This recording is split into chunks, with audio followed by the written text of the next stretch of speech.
ఈరోజు మా గ్రామంలో 550 రూపాయల లెక్క ప్రతి ఇంటికి పన్ను కట్టించుకున్నారు. నిజంగా ఇలా పన్ను కట్టే సర్వే ఉందని నేను మా నాన్న అడిగితే ఈ సర్వే అయితే ఉంది, కానీ ఇప్పుడు 30 ఏళ్ల క్రితం 1989, 88 మధ్యలో మా జేజబ్బ సర్పంచ్ ఉన్నప్పుడు 10-20 పన్ను కట్టించుకున్నారంట.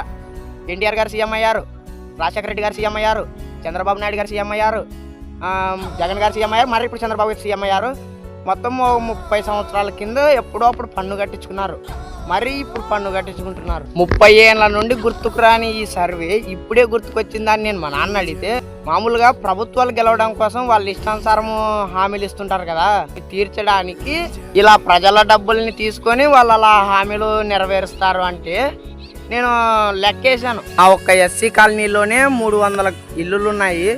ప్రతి ఇంటికి 550 రూపాయల లెక్క 1,65,000 రూపాయలు అవుతాయి. అలా మా గ్రామానికి ఎంత అవ్వాలి, మొత్తం ఈ జిల్లాల మొత్తానికి ఎంత డబ్బు అవుతుంది? ఇలా చూసుకుంటే కొన్ని వేల కోట్లే అవుతుంది. ప్రజలకు మంచి చేస్తామని సీఎం అవుతారు, ప్రజలకి మంచి చేయడం కోసమా ఇది ప్రజల్ని మొడ్డగుడిపీయడానికే? సరే, ప్రజలకు మంచి చేయాలనుకుంటున్నారు, అదేదో మీ నెల జీతం నుండి చేయండి. సీఎం చంద్రబాబు గారి ఆస్తుల విలువ 931 కోటి, మళ్ళీ వీళ్ళకి శాలరీలు 2 లక్షల నుండి దాదాపు ఉంటుంది. ఎన్ని కోట్లు అసలు! అవే పోయి మీ డబ్బులతో చేయొచ్చు కదా.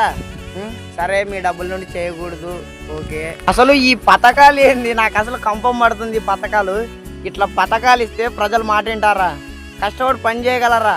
మనిషి అన్నవాడు పనే చేయడు ఇలాంటి పథకాలు వదిలితే. ఈ ఇంటి బిల్లులు అంట, ఇవన్నీ ఎవడు చెప్పాడో కూడా నాకైతే తెలీదు.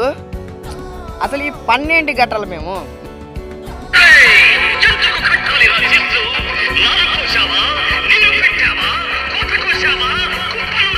పన్ను ఉండాలబ్బా, మహా 100-200 వేసుకో. ఏంది 500, 1000, లక్షలు పాడండి, మీ ఇష్టానుసారం మీరు పథకాలు వదలండి, మా మీద రుద్దండి. ప్రజలకి మంచి చేయాలంటే ఎలాగైనా చేయొచ్చు అన్న.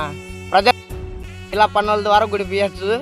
నీ వీడియోని పార్టీల గురించి అయితే చేయడం లేదు, నేను ఏ పార్టీకి వ్యతిరేకిని కాదు, నాకు అన్ని పార్టీలు సమానమే. పార్టీల గురించి అయితే వీడియో కాదు.